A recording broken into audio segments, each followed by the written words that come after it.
전교조가 정부의 법외 노조 통보의 효력을 정지해달라면서 낸 집행정지 신청이 받아들여졌습니다. 일단 법원이 전교조의 측에 손을 들어주면서 전교조는 당분간 노조로서의 법적 지위를 유지할 수 있게 됐습니다.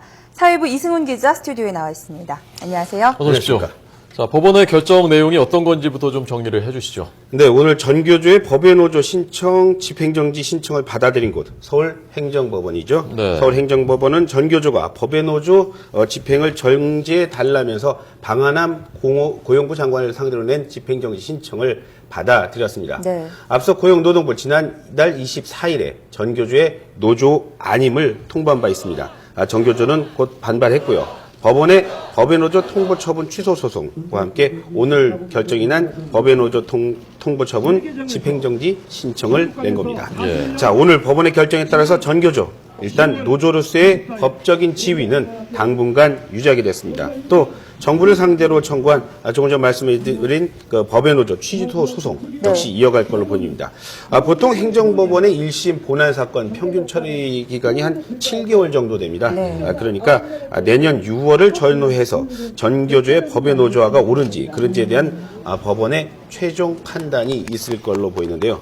이번 법원의 결정이 본안 소송에서 어떤 그 영향을 미칠지 주목이 됩니다. 네. 네, 뭐 일단은 법원이 전교조의 손을 들어준 건데 반길 것 같아요. 어떻습니까? 네, 그렇습니다. 전교조 이번 법원의 결정을 아주 환영하고 있습니다.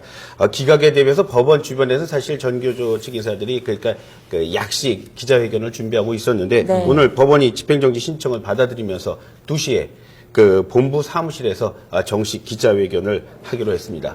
전교조 하병수 대변인은 이런 말을 하더라고요. 정당성을 상실한 위법적인 통보가 이제 사법부의 철퇴를 맞았다. 이러면서 환영을 했습니다.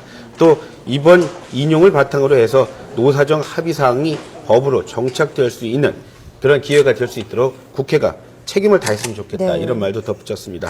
이와 함께 하루빨리 법을 고쳐서 이번 같은 소모전은 막아야 한다. 이런 주장을 하더라고요. 예.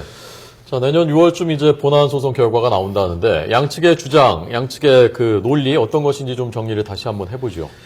전교조는 일단 이번 고용노동부의 결정, 법적 근거 없는 정치 탄압이라고 주장을 하고 있습니다. 네. 여기에 맞서서 고용부, 전교조 스스로 선택한 길이다. 이렇게 한마디로 요약을 할 수 있겠는데요. 네. 문제는 바로 그 해직교사 9명의 노조 가입 허용 여부에서 시작이 됐죠.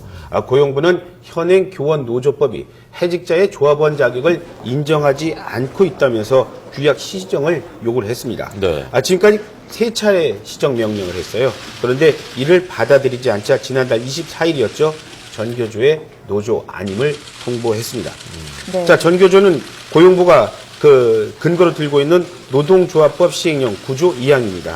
이게 바로 법적 근거가 없는 대통령령에 불과하다면서 맞서고 있습니다. 또 고용부가 단 9명의 해직교사를 받아들였다는 이유만으로 6만여 명의 조합원, 그러니까 0.0017% 정도 됩니다. 이 정도가 있는 조합원이 있는 그 전교조 자체를 부정하는 것, 이건 바로 정치적 탄압이라고 주장을 하고 있는 거죠. 자, 게다가 노동조합의 그 자주성 그리고 자율성은 헌법으로 보장을 받고 있거든요. 그런데 시행령에서 해직교사의 조합원 자격을 제한했다.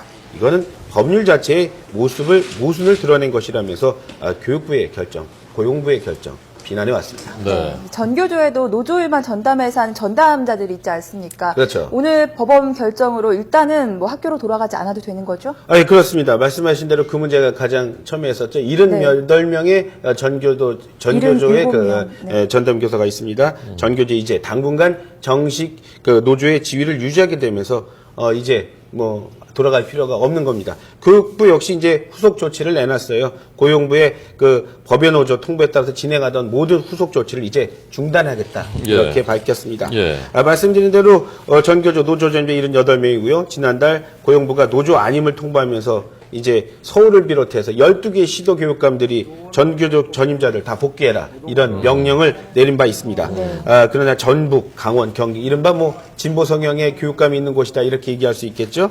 이 5개의 교육청은 이번 법원의 결정 뒤로 복귀 명령을 뭐 할지 말지 결정할 때 이렇게 유보를 했는데요. 네. 지금 말씀드린 후속 조치가 중단이 됐습니다. 그러면서 이제 그럴 필요가 없게 되는 거죠.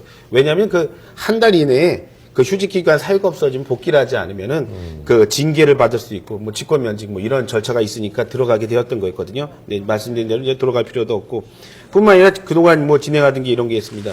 전교조 본부라든가 지부 사무실, 임대료 등 임대료 같은 것도 이렇게 막 지원했거든요. 이런 것도 뭐 다시 진행해야 되고요. 또 지부와 그 시도 교육감 간에 그동안 뭐 중단되었습니다. 단체에서 중단되었는데 그것도 이제 다시 해야 되고 그리고 그동안 전교조가 이제 각종 위원회 그 전교조 이름으로 들어갔었는데 그것도 이제 천명 자격이 박탈이 됐는데 그것도 이제 원상 회복이 되어야 할 걸로 보입니다. 네. 네. 정부가 지난달에 전교조가 법의 노조다. 휴지원한테 온 건지도 몰라요. 예, 지금 예. 계속 전교조나 어디 교육청에서 온 거. 맞네요. 그런 것 같습니다. 예. 잠깐 지금 제가 예. 나중에 전화를 받아야 될 것 같습니다. 예. 이게. 끝나고 또 예, 취재해 주시고요. 상황이라. 예, 죄송합니다. 예. 이 지난달에 정부가 통보한 뒤로 법의 노조 통보한 뒤로 그 전교조 가입한 교사가 더 늘었습니까? 예, 그렇습니다. 전교조는 요즘에 새로 가입한 교사가 한 1000명 정도 늘었다, 뭐, 이렇게 얘기를 하더라고요. 예. 그러니까, 그동안 왜냐면 이 법적주의를 말씀드리는 이제 법적주의 상실하면서 급여에서 이제 노조비를 일괄적으로 이제 징수를 해왔는데, 이제 법적주의 상실하니까 이제 본인이 직접 가서 이제 은행 계좌 이체를 해야 되거든요. 네. 그런 면에서 보면은 이제 그러면 누가 이제 전교조사고 누가 전교사가 되는지 모르니까 그래서 뭐 자신있게 또 늘었지 않겠느냐, 뭐 이런 말들을 하긴 하더라고요. 자, 전교조 역사 한번 살펴볼까요? 지난 1989년에 출범을 했습니다. 예. 일단은 당시 불법으로 규정한 정부에 이어서 뭐 1,500명이나 되는 교사가 파면되거나 해임당하는 그런 아픔을 겪기도 했었죠. 네. 그러다가 김대중 정부 시절이었습니다. 지난 1999년 노사정위원회의 결정에 따라서 교원노조 합법에 합의하면서 합법노조가 됐습니다. 참교육 실현이라는 기치를 내걸고 촌지문화 없앴고요. 그 다음에 사립학교법 개정 등에서 큰 역할을 했다. 이런 평가를 많이 받고 있습니다. 네. 하지만 지난 2005년에 그 교원평가제 반대해서 좀 비난받기도 했고 또 계속되는 뭐 크고 작은 정치적 이념 수업 요거 갖고도 말은 있기는 합니다. 전교조 조합원 수가 한 6만여 명 좀 넘게 시작을 했어요. 그러다가 2003년에 정점에 달했을 때 한 9만여 명 가장 네. 많은데 지금 현재 전교조 조합원 수는 한 6만여 명 정도 됩니다. 예, 네. 알겠습니다. 이승훈 사회부 기자였습니다. 고맙습니다. 계속 감사합니다. 취재하시고요. 전화 받아보시고요. 예, 감사합니다. 네, 죄송합니다. 고맙습니다. 고맙습니다.